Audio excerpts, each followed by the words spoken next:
แรม11ค่ำเนาะแรม11 ค่ำมาเป็นวันจันทร์ต้นสัปดาห์แห่งการทำงานน้องหนูบางโรงเรียนก็คงเปิดการเรียนการศึกษาแล้วเพราะฉะนั้นแต่ละคนแต่ละท่านก็มีภาระหน้าที่และความรับผิดชอบโดยพร้อมกันหน้าที่พ่อที่แท้หน้าที่แม่ที่ถูกหน้าที่ลูกที่กตัญญูหน้าที่ครูบาอาจารย์ที่มีคุณธรรมประจำใจเมื่อค่ำยามแรงของวันนี้ปะกันแล้วมาคือแก้วเสียยังเวลาจะได้นำปาญาติโยมกราบพระไหว้พระเป็นลำดับแล้วก็จะได้โยมเจ้าหลวงปู่นาคตามลำดับไป กราบหนึ่งกราบสองกราบสามกราบสี่กราบห้าอะระหังสัมมาสัมพุทโธภะคะวาพุทธังภะคะวันตังอภิวาเทมิกราบสวากขาโตภะคะวตาธัมโมธัมมังนัมมัสสามิกราบ สุปฏิปันโนภะคะวะโตสาวกสังโฆสังฆังนามามิกราบมาตาปิตุคุณังอหังวันตามิกราบคุณูปการีวันตามิกราบกราบพระพุทธกราบพระธรรมกราบพระสงฆ์กราบระลึกถึงคุณพ่อคุณแม่กราบระลึกถึงคุณของครูบาอาจารย์ ต่อไปก็ตั้งอกตั้งใจสมาทานแก้ว5 โกฏาซึ่งเป็นธรรมเนียมประเพณีที่เราได้ทำกันมาเป็นประจำเพื่อเกิดความเป็นสิริมงคลแก่ตัวแก่ตนแก่หอเฮือนบ้านจองของเราเป็นลำดับไปเอาตั้งใจเนอ้อโยพุทโธอันว่าพระพุทธเจ้าตนใดโลกุตธโมตนพระเสริฐอุดมกว่าหมู่สัตวโลก อนันตัญญาโนอันมีญาณปัญญาอันที่สุดบ่ได้สนิสินโนนั่งอยู่แล้วดีนาบ่หวันไหวแต่พยามานั่งเหนือทวรวาระโพธิมูเลนั่งเหนือแต้นแก้วแต้วไกลก็ไม่มาโพตนบาเสริฐมหันติวิจัยโยพระจนแพ้สงครามอย่างใหญ่มาลังยังพยามารสาเสนาง ข้าวทั้งเสนานิพนธ์มานากันจริงก็ได้ถึงแล้วสัมโพธิญาณปัญญาสัพพัญญูตายานทารัตหูใหญ่จะทำตั้งมวลอาหารอันว่าข้าปันนามามีก็นอบน้อมไว้ด้วยกายวจีมโนตังพุทธังยังพระพุทธเจ้าตนนั้นแลโย มกขะธรรมโมอันว่ามกขะธรรมอันใดอันตังอีโกอันประกอบด้วยองค์8ประการสัมมาทิฏฐิอาดิโกอันมีสัมมาทิฏฐิเป็นต้นอริยปัฏโถอันเป็นหนทางนิใครจะบาปปุจจุกรรมโกอันเป็นหนทางเส้นซื่อบกฏบ่เลวโมฆะภเวสายะเพื่อเข้าสู่นิพพานอันพ้นจากทุกข์ในวัฏสงสารจะนานังแห่งคนทั้งหลายโหติก็มีแล อะยังมากะธรรมโมอันว่ามากะธรรมอันนี้สันติกโรอันกะทำคือบาประงับดับหายทุทัสโสนยโยอันมีนัยยะอันควรจะโหจากอันยากนักนำสัตว์ให้ออกจากวัฏสงสารโอติก็มีแลอาหังอันว่าคาปานามามีก่อนอบน้อมไว้ด้วยกายวจีมโนตังธรรมังยังพระสัทธรรมเจ้านั้นแลโย สังโฆอันว่าพระสังฆเจ้าหมู่ใดวิสุทโธอันบริสุทธิ์จากบาปวราตรกินายโยอันควรห้ามเอาทานันพาเสดแห่งคนและเทวดาทั้งหลายสันตินทานิโยอันมีอินทรีย์ทั้ง6ระงับดีนาสปามาระปาหิโนอันมีมาละคือกิเลสละได้เสียแล้วอนาสโว ท่านหาสาวาธรรมบทใดสมิธิปโตอันใดถึงแล้วยังความสำลิดทีบรมวรกุเนหิเนเกหิโดยหมู่คนทั้งหลายอันมากโอติก็มีแล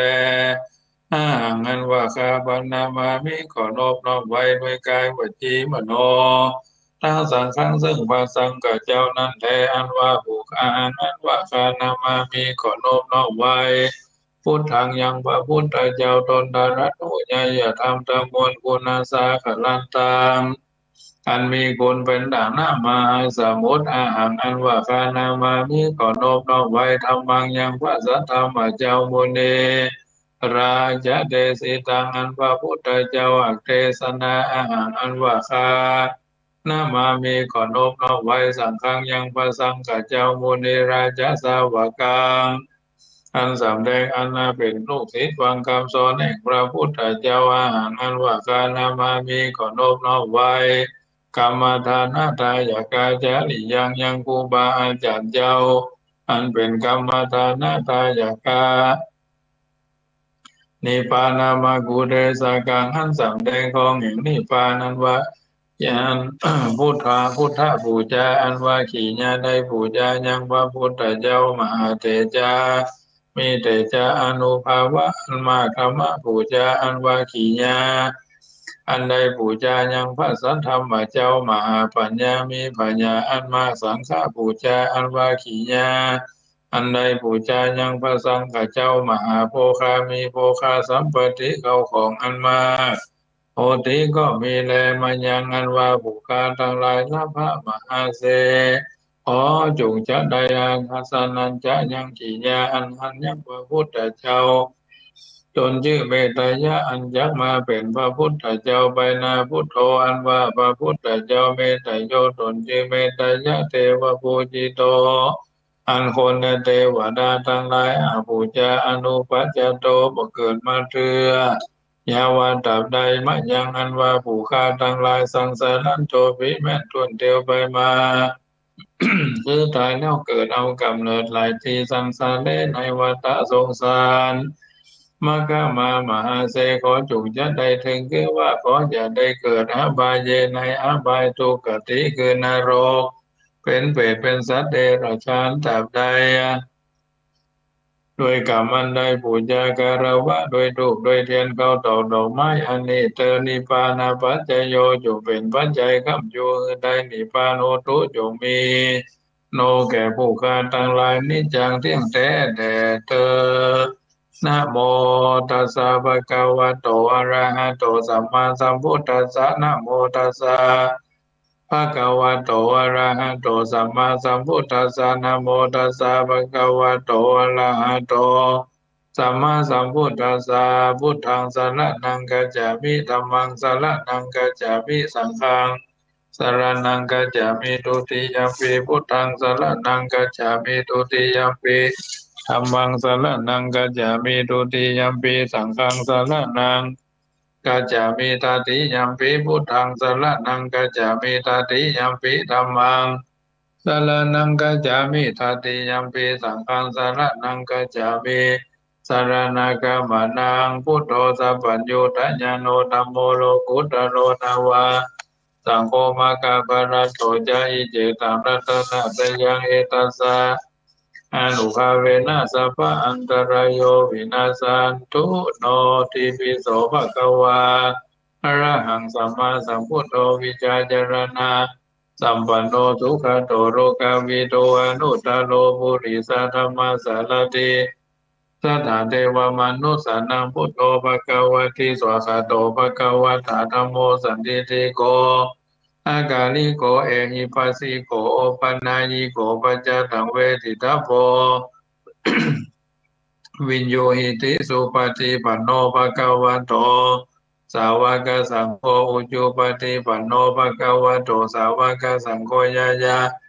ปฏิปันโนภะคะวะโตสาวกสังโฆสามิจิปฏิปันโนภะคะวะโตสาวกสังโฆยะติทานยะทานิปุริสายุคานิ อาทาปุริสาภุคลาเอสาภะคะวะโต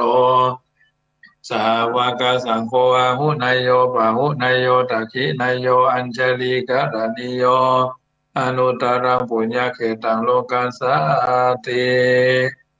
ติปิโสภะคะวะทานะบาลามิสัมปันโนทานะอุบะบาลามิสัมปันโนทานะบาระมัทธบาลามิสัมปันโนมหาชัยยะปากโรวาระเมนะโทวันตาโสธรรมาการรยานาทีวิปัสสนาคาโท โส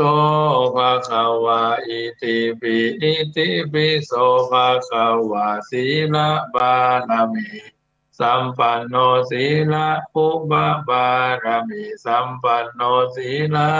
บารมัฏฐบารมีสัมปันโนมหาจัยยะปากโรวาราเมนะโทวันตาโสธรรมการระยานาเทวิปัสสนากาโตโสภะคะวะอิติปิติปิโสภะคะวะเนคขมะบารมีสัมปันโนเนคขมะอุปบารมีสัมปันโนเนคขมะบารมัฏฐบารมีสัมปันโนมหาจยะปากะโลวาลาเมนะโทวันตโสธรรมการรยานาทีวิปัสสนาคาโตโสภะคะวะอิติปิอิติปิโสภะคะวะปัญญาบารมีสัมปันโนปัญญาอุปบารมีสัมปันโนปัญญาบารมัตถบารมีสัมปันโนมหาจยะปากะโลวานาเมนาโทวันตโสธรรมการรยานาทีวิปัสสนากาโตโสภะคะวะ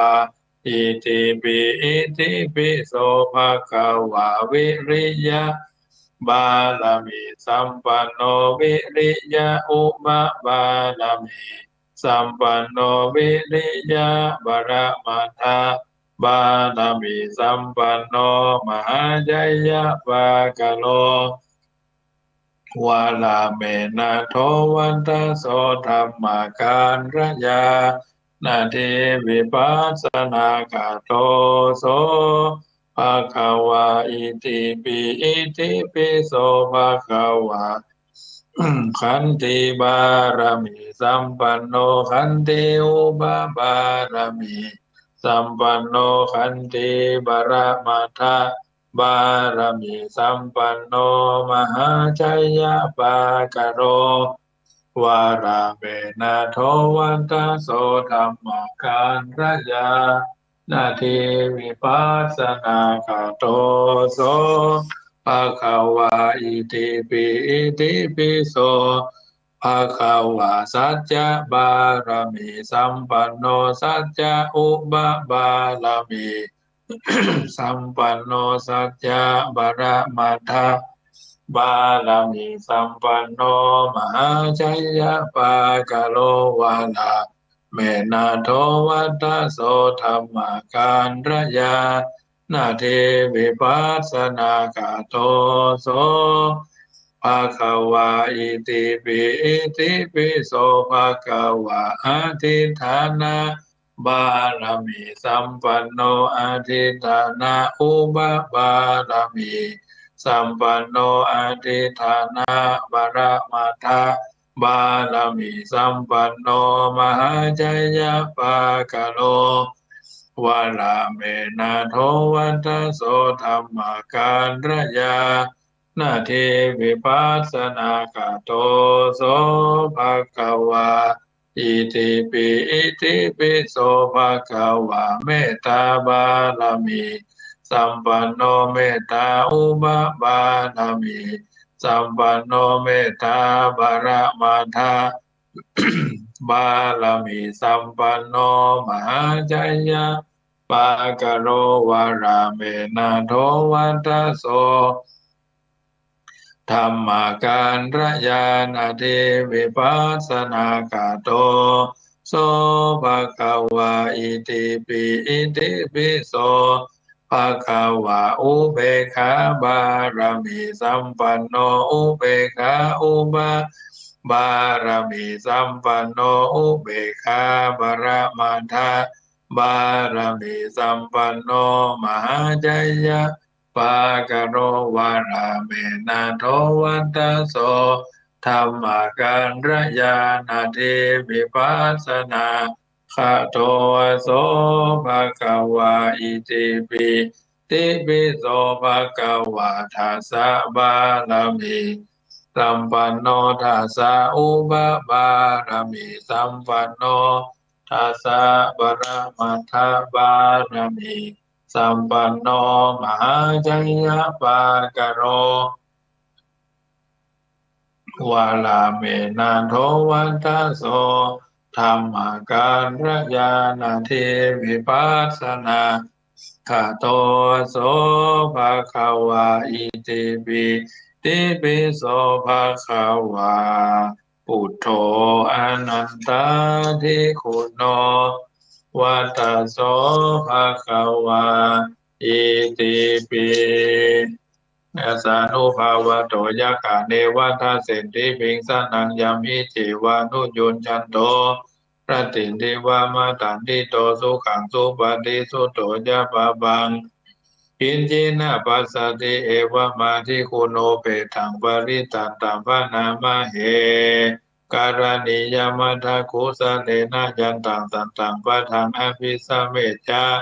สะโกอุจูจาสุหูจูจาสุวะโจจาสะมุโตอานาติมานีสันตุสะโกจาสุภโรจาอาภากิโจจาสัตละหุกาวุติ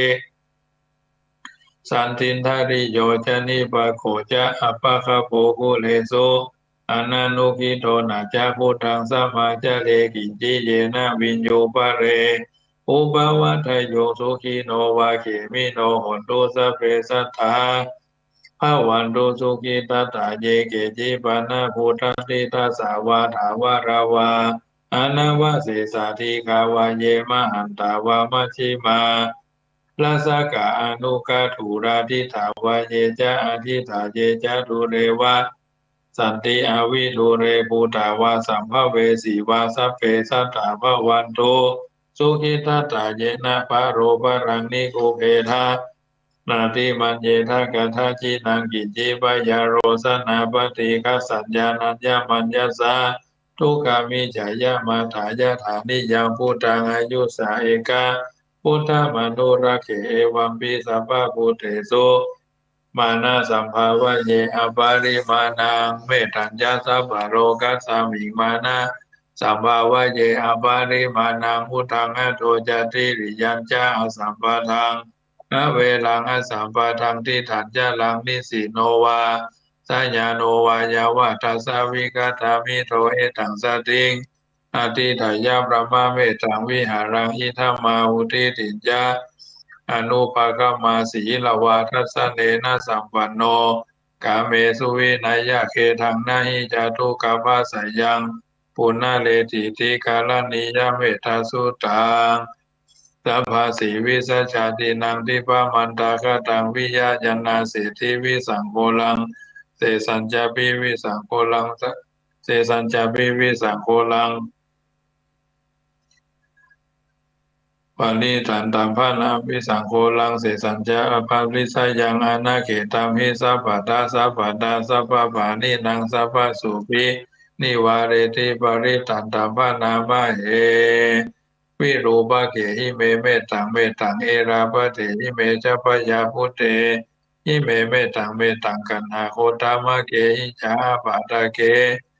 อิเมเมตังเมตังทิปาตาเกหิเมจารุปะเทหิเมเมตังเมตังภาวุปะเทหิเมมามังนปาตาโกหิงสีมามังหิงสีทิปาตาโกมามังจารุปะโตหิงสีมามังหิงสีปะหุปะโตสัพเพสัตตาสัพเพปานาสัพเพปุตตะเจเกวาลาสัพเพพัทรานิปัสสันตุมาขิจิปะปะมาคะมาปะมาโนพุทโธปะมาโนธัมโม ปามาโนสังโฆปามานาวันตานิสิริงสัพพานิอาหิวิชิกาสตาปฏิอุณานาภิสระภูมุสิกาคตาเมนะคาคตาเมปริตาปฏิกามันตุภูฐานิโสหังนะโมภะคะวะโตนะโมสัตตานังสัมมาสัมพุทธานังขันธปริตังสวาธุสวาธุปะปัญญาปารามี30ทัสสวาธุปะปัญญาปารามีวัดแวดล้อมวิริยะปารามีอ้อมระวังดีศีลปารามีบางออกบางดาเมตตาปารามีอาแปะทางพื้นตาหน้าปารามีคือเป็นพื้นดังโตอุเบกขาปารามีคือก่อเป็นเวียงสัจจะปารามี แวดละวังดีเป็นไม้ใต้กันตีบาลมีกายเป็นออกเป็นดาบบางหน้าไม้และผืนไฟอธิฐานหน้าปาลมีพันดาบไปทุกแห่งแข็งแข็งแห่งแห่งป่าฟูงหมู่มารผีสางภัยเผ็ดทุกทวีปโปที่ปังไฟหนีนางทรณีอัศจรรย์โสซาเหมือนฝันอยู่ข้างๆน้ำหนาตีนองกว้างดอกกว้างแตกที่ฟองละนองละนอกกลายเป็นเขาดอก ดอกไม้ถวายปูจาพระแก้วแก่นได้สัตตานพระผู้ทางเอ่ยจงมาภายโปรดอนุญาตโทษโปรดผู้ฆ่าแท้ดีหลีแม่ทรณีออกมาหีบมวยผมอยู่ที่ท่าจ้างหายคายขจางนางซับดิน โคตรน้ำนาตีลงพัดผายขอจ้างภายฮักโตกเต้าพญามารห้องอ่าวปูนกลัวกราบยอมือคืนทูลหัว ใส่เก้าผู้ข้านี่เล่าได้ว่าลูกศิษย์พระพุทธเจ้าผู้มีบุญสมภารนั้นมากนักพระพุทธเจ้าจึงตั้งพระปัญญาปารามีไว้เก้าชั้นตั้งไว้ทางหน้าก็ได้เก้าชั้นตั้งไว้ทางหลังก็ได้เก้าชั้นตั้งแต่หัวแผ่วทีนก็ได้เก้าชั้นตั้งแต่ทีนแผ่วหัวก็ได้เก้าชั้นแสนวาลูกปืนจังมาเสมอเหมือนฝนแสนหาก็บ่มีมาจากใกล้ได้ข้าพเจ้าเลยได้ชื่อว่าพุทธกูนาง ธรรมะกูนางสังฆากูนางพุทธาอินตาธรรมะอินตาสังฆาอินตาอาสาหับแม่ธรณีผู้อยู่เหนือน้ำผู้อยู่กลางแผ่นดินการข้าได้ระลึกคือถึงหาคุณพ่อคุณแม่คุณครูบาอาจารย์คุณพระแก้วเจ้าทั้งสามประการคือคุณพระพุทธคุณพระธรรมคุณพระสงฆ์คุณแดดคุณฝนคุณน้ำคุณลมคุณไฟคุณโกษราชเจ้าก็ดีคุณนางพุทธราชเจ้าก็ดี คุณพระปัจเจกเจ้าก็ดีคุณพระตนเมตตาภาวนาเจ้าก็ดีคุณแม่ธรณีเจ้าก็ดีบุญจุกมาสามพิทักษ์รักษาคุ้มครองทั้งกำหน้าและกำหลังยังตนตัวแห่งผู้ฆ่าตั้งแต่ทีฆากาณยามนี้วันนี้ค่ำคืนนี้และต่อไปนี้เจ้มแต่เดิมพุทโธพุทธังรักษาธัมโมธัมมังรักษาสังโฆสังฆังรักษาพุทโธพุทธังอะระหังธัมโมธัมมังอะระหัง สังโฆสังฆังอะระหังพุทโธพุทธังกันหะธัมโมธัมมังกันหะสังโฆสังฆังกันหะอายุวันโนสุขังปะลังต่อไปก็แผ่เมตตาเด้อญาติโยมสาธุชนทั้งหลายแผ่เมตตาถึงพ่อถึงแม่ถึงพี่ถึงน้องที่เรามีความเกี่ยวข้องข้องแวะข้องเกี่ยวซึ่งท่านเหล่านั้นได้ทุกข์ระกรรมลำบากอ้อนบ่ได้อาบอยากบ่ได้กินประการสันใดก็ ปากันแผ่เมตตาไปตามที่เราจะมีคิดมันเป็นกุศลถึงคนผู้ใดฝ่ายผู้หนึ่งเป็นอดีตสามีเป็นอดีตภรรยาอดีตลูกเต้าเหล่าล้านผู้มีพระคุณทุกคนทุกท่านตั้งอกตั้งใจแผ่เมตตาเนออิมินาปุญญากรรมเมนะด้วยเดชเดชะผลบุญที่ข้าพเจ้าได้ตั้งใจสวัสธยายพุทธคุณธรรมคุณสังฆคุณในเย็นวันจันทร์นี้ขอกุศลส่วนนี้จงไปค้ำชูอุดหนุนท่านผู้มีพระคุณมีพ่อแม่ครูอุปัชฌาย์อาจารย์องค์พระมหากษัตริย์ผู้เป็นประมุขของชาติ องค์สมเด็จพระสังฆราชผู้เป็นประมุขของพระศาสนาพร้อมทางคณะรัฐบาลผู้บริหารประเทศเขตแดนโดยเฉพาะจังหวัดลำพูนเป็นต้นมิตรรักสนิทเพื่อนสาลาตาดน้อยใหญ่เจ้ากรรมนายเวรพระภูมิเจ้าที่เจ้าภูมิพรีนางแม่ธรณีนางพระแม่โพธิ์ศพนางแม่คงคา พระยายมราชนายนิริยบาลเท้าจตุโลกบาลทั้งสี่สิริคุตอมาตย์ชั้นจตุมหาราชิกาเบื้องบนจนถึงที่สุดรอบมาเบื้องต่ำตั้งแต่อเวจีนรกขึ้นมาจนถึงมนุษยโลกโดยรอบสุดขอบจักรวาลท่านทั้งหลายที่ได้รับความทุกข์มีพ่อแม่พี่ป้าน้าอา ลุงปู่ย่าตายายพร้อมทั้งสรรพสัตว์ทั้งหลายและสรรพเปรตทั้งหลาย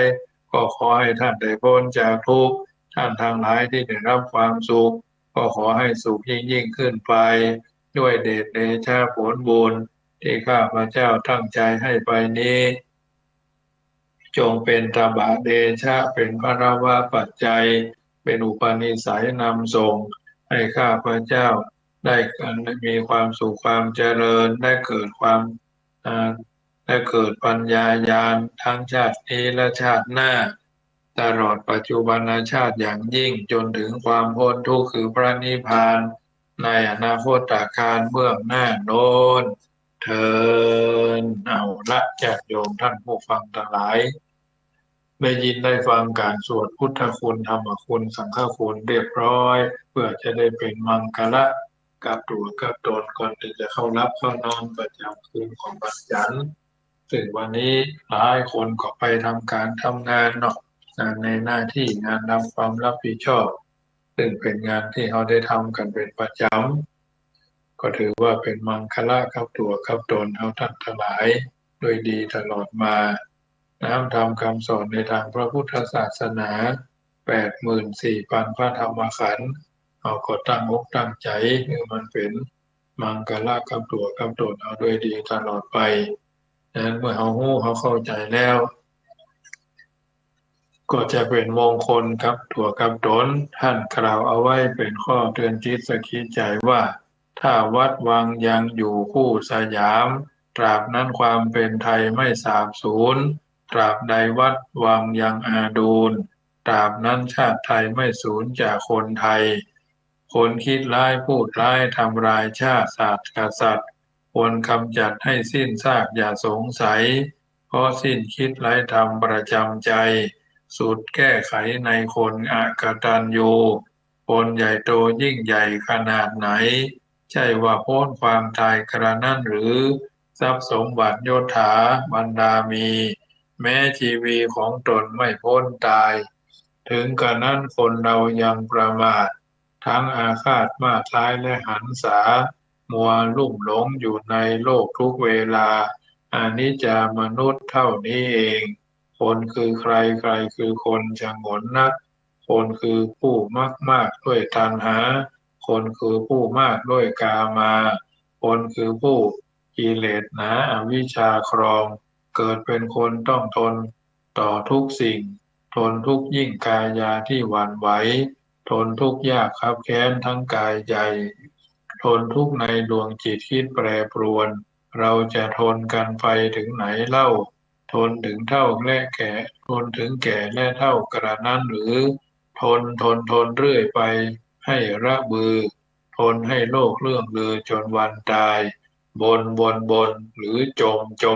เอาแต่บนวันหน้าพินิจบนคนใกล้ชิดจิตผวาเรื่อยไปใจลอยนองพร่องหน้าผานักหนาหน้ารำคาญท่านพานเอ่ยเนี่ย เพราะฉะนั้นญาติโยมท่านผู้ฟังทั้งหลายรายการเสียงธรรมะนั่นเป็นส่วนหนึ่งนำมาอุเอิญเจริญพรกับท่านผู้ฟังที่อยู่ทางบ้านฟังกันเป็นประจำเนาะกิจการอันใดที่เป็นไปโดยชอบประกอบด้วยมโนสุจริตอันบพิตรประเพี้ยนด้วยประการัต่างๆเอาเดินทางชีวิตมาถึงวันนี้ก็ถือว่าเอาอยู่ในสังคมแห่งการอยู่ร่วมด้วยช่วยกัน อยากทำบุญอย่าให้บาปหากไปด้วยอย่าทำสวยแต่รูปแบบแอบให้เห็นจะทำบุญคุณต้องรู้อย่างทำเป็นอย่าทำเล่นกรรมกับบาปบุญว่าจะวุ่นวายสิ่งต่างๆที่ได้นำมาสาธกยกเอเป็นสาระอัตถธรรมประจำเมื่อค่ำยำแรงแต่ละแรงญาติโยมก็ตั้งใจเอาไปพินิจพิเคราะห์ตรึกตรองเพื่อทองแท้สมคุณสมค่าที่เราท่านทั้งหลายได้ เกิดมาเป็นชาวพุทธมาพบพระพุทธศาสนาการทำบำเพ็ญสิ่งที่ดีที่งามเพิ่นบอกว่าบางสิ่งบางประการที่เราได้ดำเนินชีวิตไปนั้นอาจจะบ่ถูกต้องแต่มันอาจจะถูกใจหรืออาจจะถูกใจแต่มันบ่ถูกต้องเราก็น้อมเอาสิ่งเหล่านั้นมาปรับใช้ในการที่จะเดินทางชีวิตไปถึงจุดที่เราจะต้องเดินไปให้ถึงอ่า จากกติที่เพิ่นบอกว่าการเกิดเป็นของยากแต่ก็ไม่ยากเกินกว่าจะดำรงชีวิตต่อไปในโลกและทุกคนบอกว่าจะโง่ฉลาดมีสมบัติหรือยากจนหรือจะเป็นคนประเภทใดจะฮือเสมอกันบ่ได้นะเพราะอยู่ทำอย่างนั้นในแต่สมัย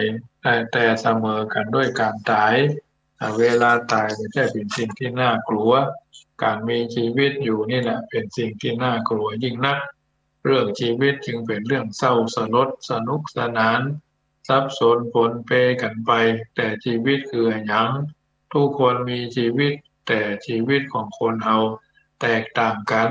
ชีวิตของผู้อยู่ในเรือนจำหรือคอกซึ่งขาดอิสรภาพกับผู้ที่เป็นอิสรภาพย่อมห่างไกลกันหรือของผู้ที่มีอิสรภาพก็ยังเสมอกันกับชีวิตที่มีความลึกลับซับซ้อนอยู่นักแต่ชีวิตต้องการความเข้าใจในชีวิตที่แตกต่างกันนั่นก็เพราะความเข้าใจผิดแตกต่างกันนั่นเองนี่คือความฝันซึ่งขอฝันตามเหตุผลผู้ทำมันยังดูเป็นคำถามที่แกล้งถามบางท่านอาจจะไม่ยอมตอบแต่คำถามต้องการคำตอบผู้ที่ตอบคำถามได้นักที่สุดเป็นคนฉลาดผู้ที่ตอบมาได้เป็นคนโง่ผู้ที่ไม่อยากตอบเป็นคนดื้อคำตอบในคำถามนี้จักเสนอตามหลักของศาสนาแม้จะขัดกับความคิดหันของบางท่านที่หันว่าโลกเจริญเพียงพอแล้วไม่จำเป็นในเรื่องศาสนาตัดออกศาสนาเป็นเรื่องเลวร้ายเพราะเหมาะสำหรับคนป่าเถื่อนเป็นต้นประเดี๋ยวนี้เราเป็นคนเจริญมีอารยธรรมว่าหันมีความสำคัญนะยังความคิดแบบนี้จะถูกหรือผิดอย่างใดท่านผู้ฟังทราบดีและทำได้ดีแล้วเหตุนั้นจะของดไว้ชาติประเทศจะเจริญรุ่งเรืองต้องอาศัยศาสนาศาสนาเป็นหลักของชุมชนหากขาดหลักใจความอยู่ชุมชนความเป็นอยู่ของชุมชนจะยุ่งยากน้ำที่ใสบริสุทธิ์สะอาดอาจจะกลายเป็นสีแดงฉานไปด้วยโลหิต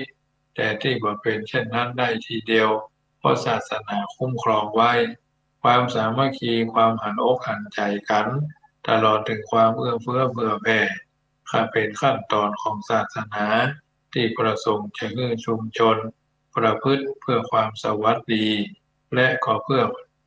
รวมความคิดให้ลงกันจะทำความพอใจนั่นมาได้เพราะอาจจะทำลายปกติภาพของชุมชนชาวป่าชาวดงที่ฮ้องว่าอาณารยชนก็ยังมีศาสนา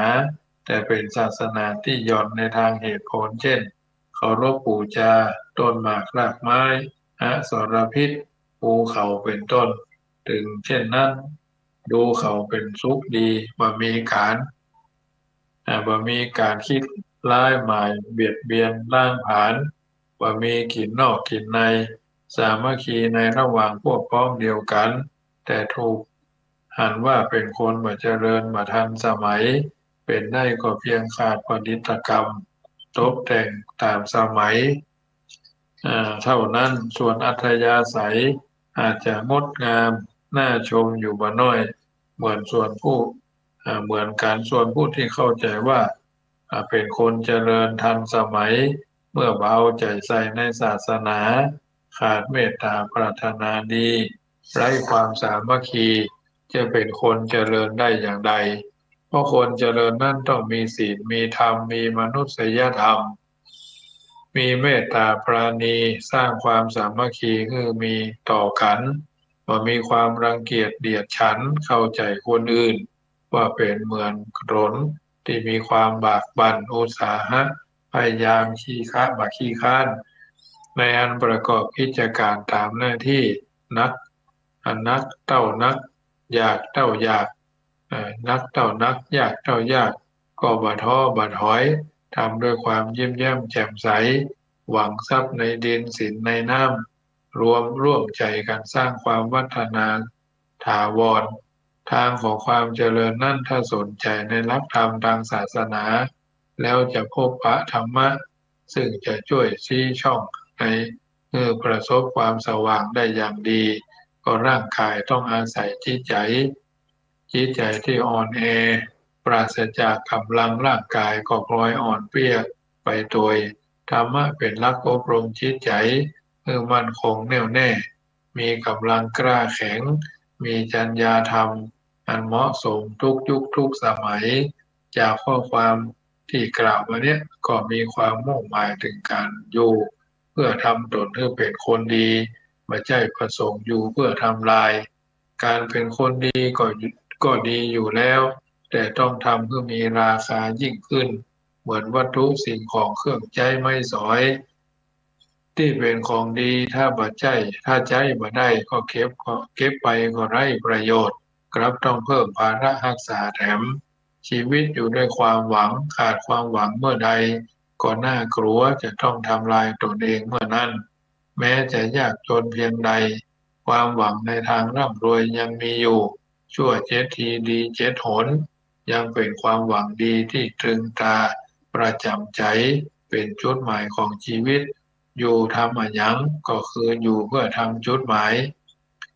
บรรลุถึงความสำเร็จแยกประเภทคนทำได้หลายประการเช่นทำเพื่อต้องการเงินทองเพื่อต้องการเกียรติยศชื่อเสียงเพื่อช่วยเหลือเพื่อนมนุษย์ด้วยกันใน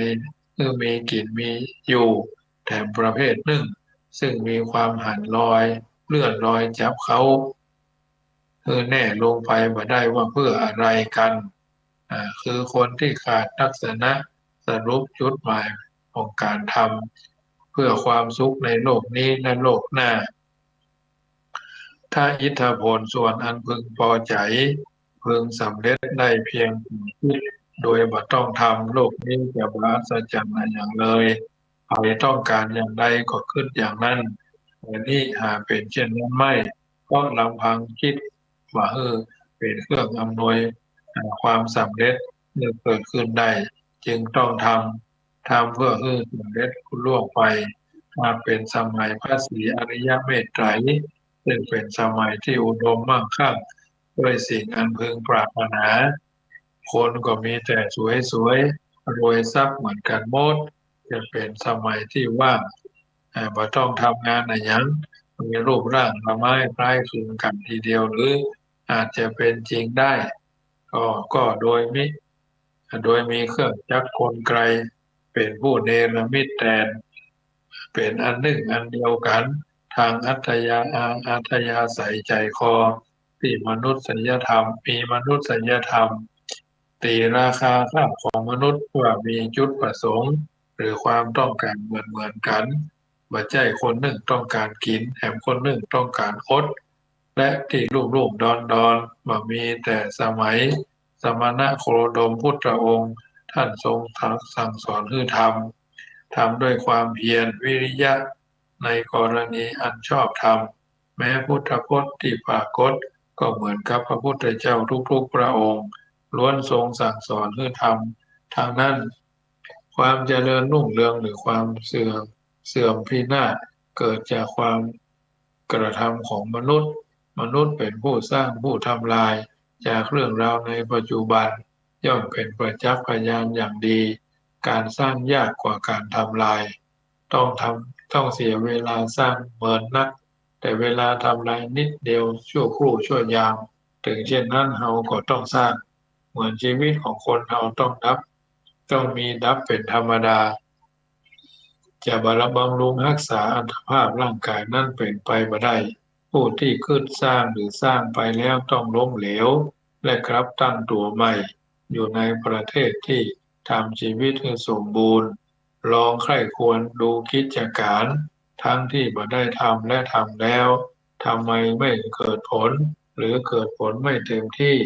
บางท่านก็โครงการบางท่านก็มีโครงการอย่างถี่ถ้วนแต่ก็ทำไม่สำเร็จทำไปได้เพียงครึ่งกลางๆ ก็ต้องวางดูเป็นอิจฉาระอาใจและผลก็คือความพลั้งพลาดทั่วไปนั่นสันนิษฐานจากความจริงก็มักเกิดจากความไม่ละเมียดไม่ละเอียดรอบครอบสิ่งเล็กๆน้อยๆมาเอาใจใส่เมื่อเล็กๆน้อยๆมาเอาใจใส่เมื่อเล็กๆน้อยๆยุ่งก็พลอยกระทบถึงส่วนใหญ่ดังชีวิตนอกบ้านกับในบ้านของผู้ทรงเกียรติ ว่ามีสภาพเช่นไรเกี่ยวพันทำความยุ่งยากคือเพียงไหนผู้ที่เอาใจใส่ในส่วนย่อยแม้ในส่วนใหญ่ก็พลอยเรียบร้อยไปด้วยเพราะส่วนใหญ่มาจากส่วนย่อยคำว่าไม่เป็นไรก็ถ้าเป็น ถ้าเป็นเข้าแล้วจะเป็นอย่างไรบ่ใคร่ครับบ่ใคร่คำนึงถึงกันนักถึงผู้ที่ทำความดีความหวังดีจนเกินไปลืมนึกถึงทางชั่วพาตัวให้เหลวแหลกจึงทำให้พลาดได้ง่ายและระทมใจที่สุดเหมือนเดินแหงนหน้าทำให้สะดุดโน่นสะดุดนี่อยู่ร่ำไปมีคติอยู่ว่าเมื่อใส่ใจในสวรรค์บ่สนใจในนรกห้องทำให้ลงนรกได้ง่ายคำว่าปลอดภัยเป็นคติคนโง่คนกลัวคนส่วนคนฉลาดต้องรู้ว่ามีภัยอะไรบ้างต้องกำจัดบ่ใช่ดีภัยเหตุนี้ชีวิตของผู้บริสุทธิ์เคยสนใจความดีขาดความรู้ต่อมารยาทของโลก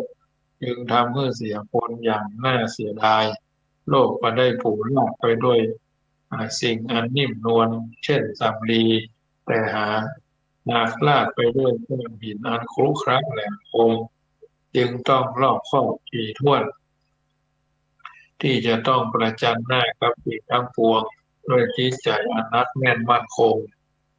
อันยังก็ทำให้ต้องเสื่อมเสียเกียรติยศทรัพย์สินเงินทองเพราะโชคชะตาหรือแล้วใครเล่าเป็นผู้สร้างโชคชะตาถ้าโชคชะตาคือความประมาทแล้วก็บอกเป็นปัญหาอันยังเป็นความจริงเช่นนั่นความประมาทนี่แหละทำให้คนเอาประสบความพินาศแก้ตัวมาได้เพราะความประมาทเป็นตัวโมหะความหลงความโง่ความอวดดีความเย่อหยิ่งมักง่ายบ่เชื่อฟังไผเป็นที่รวมของความพินาศไผก็ฮู้จักต้องฮู้จักยังบ่ฮู้จริงจึงต้องพินาศถ้ามาแก้ไขก็ต้องพินาศกันได้เสมอประวัติศาสตร์หรือประวัติบุคคลเป็นตำราที่สอนคนรุ่นนี้คือได้อย่างดีเมื่อจำได้ผู้ได้ยังบ่เพียงพอพิษความมุ่งหมายของตำราจึงต้องแก้ไขปรับปรุงให้ดีขึ้นถ้าหนังสือเป็นอาจารย์คนเราต้องเป็นยิ่งกว่าอาจารย์จึงจะเรียกว่ารู้จริงความประมาทนั่นความขอตามที่ทั่วไปได้แก่ปราศจากสติความยับยั้งความคิดในที่นี้หมายถึงความเลินเล่อบารอบคอบสาวเพร่าขาดความตั้งใจนึกว่าบำเพ็ญหยังหรือเป็นไปบ่ได้แก้ตัวทีหลังเมื่อทำเมื่อนั้นเมื่อนี้มีแต่เปิดช่องให้ความเสียหายเกิดขึ้นโทษของความประมาทแบ่งออกเป็นสองประเภทคือหนึ่งมักจะผิดพลาดในกิจการสองเปิดโอกาสรับภัยอันตรายโทษที่เกิดจากความประมาทนี้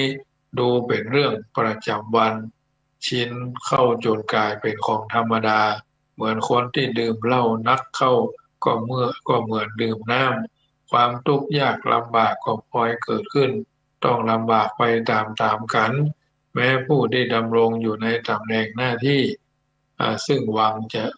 รุ่งเรืองได้ก็ต้องกับชะงักหรือต้องเสียตำแหน่งก็เพราะความประมาทเรื่องโกรธตัวเองซึ่งเคยบังเกิดกับท่านแทบทุกคนเนื่องจากความสะเพร่ามักง่ายหรือไว้ใจคนอื่นถึงกับต้องเปล่งวาจาว่าโอ้ยเป็นกรรมของเฮาแท้ๆลูกเป็นกรรมของเฮาแท้ๆลูกนะตัวอย่างของผู้ประมาทประสบความหายนะเช่นประมาทในการสมาคมมีพระเจ้าอาชาติศัตรูเป็นอ่าศัตรูหลงคบกับพระเทวทัตโดยหลงเชื่อในเล่ห์ลมลวงอู้คือตายพระไทยผลสุดท้ายก็ชวนกันไปสร้างพินาศจนกลายเป็นประวัติต่อเนื่องกันเรื่อยไปถ้าพระองค์มีส่วนเฉลียวพระไทยอยู่สักเล็กน้อยว่าที่เขาคบเอานั่นเพื่อประโยชน์อันใดเพราะการคบกันโดยบ่มีเหตุผลมุ่งหมายนั่นเป็นไปบ่ได้ย่อมจะบ่เสียท่วงทีกลายเป็นลูกมือพระเทวทัตแต่เพราะความมัวเมามักใหญ่ไฟสูงซึ่งพระเทวทัตอ่านพระลักษณะได้ถูกต้องว่ามีพระทัยเช่นใดจึงปฏิบัติการได้ถูกต้อง โดยความมัวเมาครอบงำพระทัยสามารถรับสั่งให้ผงพระชนชีพของพระบิดาอย่างทารุณนี้เป็นเรื่องของผู้ประมาทขาดความรอบคอบคบคนพิษทำลายความดีเสียอย่างย่อยยับแต่แม้จะครับพระองค์ได้ขบวายเศร้าหมองเหมือนรอยแผลเป็นและเรื่องของบ่เป็นหยังซึ่งเป็นเหตุให้กรรมทำเกินประมาณก็สามารถทำลายเกียรติและชีวิตของตนเสียได้เหมือนยุคอ่าแห่งออรีนโอรสของพระเจ้าฟิลิปดำรงรัชทายาทอยู่ขณะนั้นดื่มเหล้าองุ่นเกินปกติไปแก้วหนึ่งซึ่งในการเลี้ยงอาหาร พอกลับออกมาขึ้นรถกลับวังบังเอิญม้าเทียบรถตื่นจึงกระโดดลงจากรถเพราะความมึนเมายั้งตัวมาตันก่อนล้มฟาดกับบาดวิถีสิ้นสติและตายในเวลาบัดช้านั่นเองก็เพราะความประมาทในเหล้าอางุ่นแก้วเดียวเท่านั้นจึงทำลายชีวิตและความรุ่งโรจน์ในกรณีทั่วๆไปแม้จะเล็กน้อยเพียงใด ถ้าประมาทแล้วย่อมมีผลเสียหายทั้งชีวิตและทรัพย์สินบ่มีการยกเว้นบ่เพราะไม่ขีดอันเดียวดอกหรือที่ทำลายตึกรามบ้านช่องคือย่อยยับเป็นเท่าทานไปหลักศาสนามีอยู่ว่าความประมาทเป็นทางของความตายทำลายค่าชีวิตให้สูญเสียไป และมีค่าเท่ากับซากศพทั่วทั้งโลกมีภัยเลยได้ดีเพราะความประมาทบังเอิญ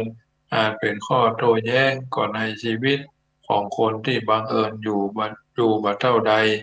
รถที่จอดอยู่เฉยๆย่อมแล่นไปมาได้บังเอิญแน่น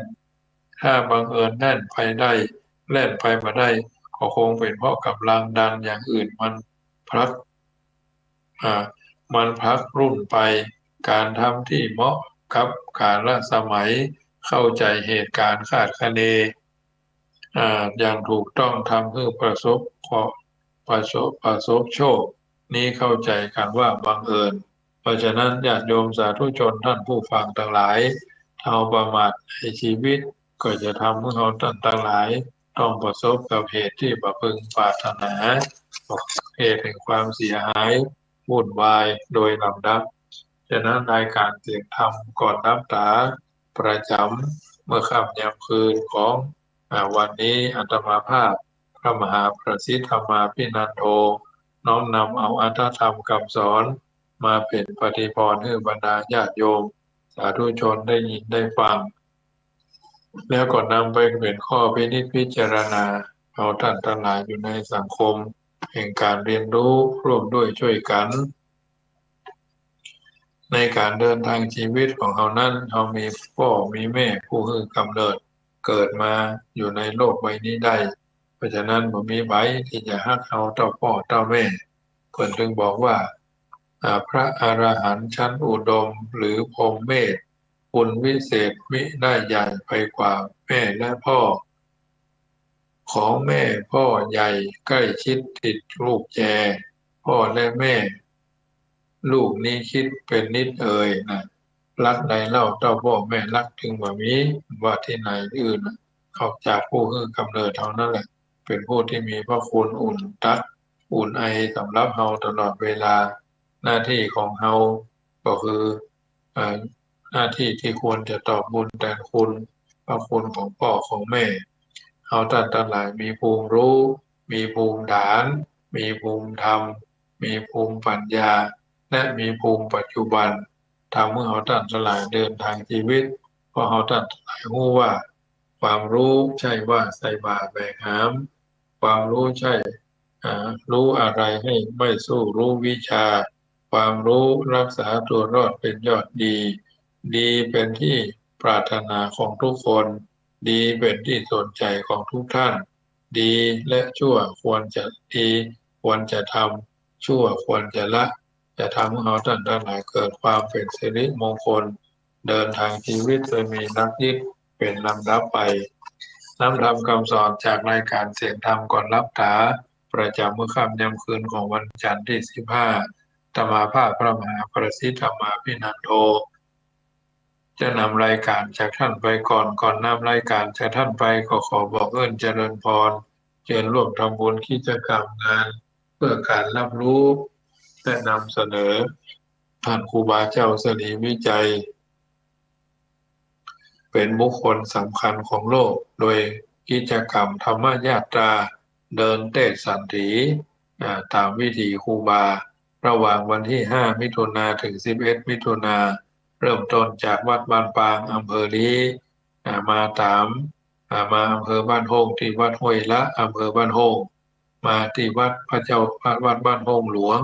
ตำบลบ้านโฮงวันที่5เริ่มที่วัดบ้านปางอำเภอลี้วันที่6ก็เริ่มต้นจากวัดบ้านปางมาสู่วัดห้วยละวันที่7ก็มาจูจอดรอดถึงที่วัดบ้านโฮงหลวงอำเภอบ้านโฮงวันที่8ก็จูจอดรอดถึงวัดพระพุทธบาทตากผ้าแล้วก็วันที่9ก็สู่วัดกู่ละมัดละมณียารามอำเภอเมืองวันที่10ก็สู่วัดจามเทวีกู่กุด11ก็ตั้งขบวนแห่จากวัดจามเทวีสู่วัดพระธาตุธริพุนชัยวันนี้เป็นกิจกรรมธรรมญาตราเดินเตศสันถีทางนี้ในนามของคณะสงฆ์โดยอบรมประชาชนประจำตำบลมะกอกก็จะได้มีการจัดเลี้ยงโรงทานออกโรงทานอันมีก๋วยเตี๋ยวพันถ้วยน้ำปันขวดกาแฟโอวัลตินเครื่องดื่มสมุนไพรแถมพันชุดหรือพันก๊อกพันแก้วเนี่ยเพื่อจะได้เลี้ยงญาติโยมที่เดินทางมากับขบวนธรรมญาตราเดินเตศสันถีวิถีครูบาวันที่8มิถุนาณวัดพระพุทธบาทตากผ้าเพราะฉะนั้นญาติโยมสาธุชนที่ฟังคลื่น104คณะนี้และทุกวันใครกินใครทานใครร่วมมีส่วนใครมีส่วนร่วมในการเป็นเจ้าภาพโรงทานน้ำพันขวดโรงทานอาหารคือก๋วยเตี๋ยวพันถ้วยโรงทานน้ำชากาแฟโอวัลตินยาสมุนไพรแบบพันก๊อกพันแก้วเนาะก็แต่ละกล่องบุญก็แต่ละโรงทานก๋วยเตี๋ยวก็พันถ้วย99กล่องบุญละ99 บาทโรงทานน้ำปันขวดก็99กล่องบุญละ99 บาทโรงทานเครื่องดื่มเช่นน้ำสมุนไพรกาแฟโอวัลตินก็พันก๊อกพันแก้วก็99กล่องบุญละ99 บาทน้อมเจริญพรร่วมเป็นเจ้าภาพกันได้ตั้งแต่วันนี้จนกระทั่งถึงวันที่8มิถุนาที่ธนาคารกรุงไทยสาขาโลตัสป่าซางธนาคารกรุงไทยสาขาโลตัสป่าซางหมายเลขบัญชีก็798 002 1894กองทุนเผยแผ่ธรรมของวัดยังกำซึ่งมีอาตมาภาพเป็นประธานกองทุนดังกล่าวน้อมเจริญพรเข้าใจรายละเอียดหรือใครสอบถามรายละเอียดก็โทรศัพท์ทักทายกันที่061 547 6539061 547 6539ได้ว่าเป็นการประคับประคองร่วมกิจกรรมส่งเสริมและแนบใต้ไหว้สาครูบาเจ้าสรีวิจัยเป็นบุคคลสำคัญของโลกกิจกรรมธรรมญาตราเดินเตศสันถีตามวิถีครูบาเนื่องในวันโอกาสและในโอกาสครบรอบ145 ปีชาตการครูบาเจ้าสรีวิจัยณวัดพระธาตุธริพุนชัย11มิถุนาพร้อมเพียงกันวันนี้รายการเสียงธรรมะก่อนรับตาบริจัดสดตังตังไลน์ตังเฟซบุ๊กนะเพราะว่าคอมเอาไปซ่อมเนาะวันพุธจะน่าจะได้หรืออาจจะแล้วเนาะตอนนี้ทางนั้นก็ต้องรอช่างแบบคำเรื่องวันนี้ก็ขอนำรายการจากท่านไปก่อนสัพพิติโยวิวัจจันตุสัพพะโรโควินัสตุมาเตภวัตวันตรายโยสุขีตีคาอยู่โคพุทโธบังซ้ายธัมโมบังขวาสังโฆบังกายาอะระหังบังเกสาอะระหังพุทโธนะโมพุทธายะจยตุภวังจยสุปมังกลังจยโสธี ภวันตุโวอายุวันโนสุขังภะลัง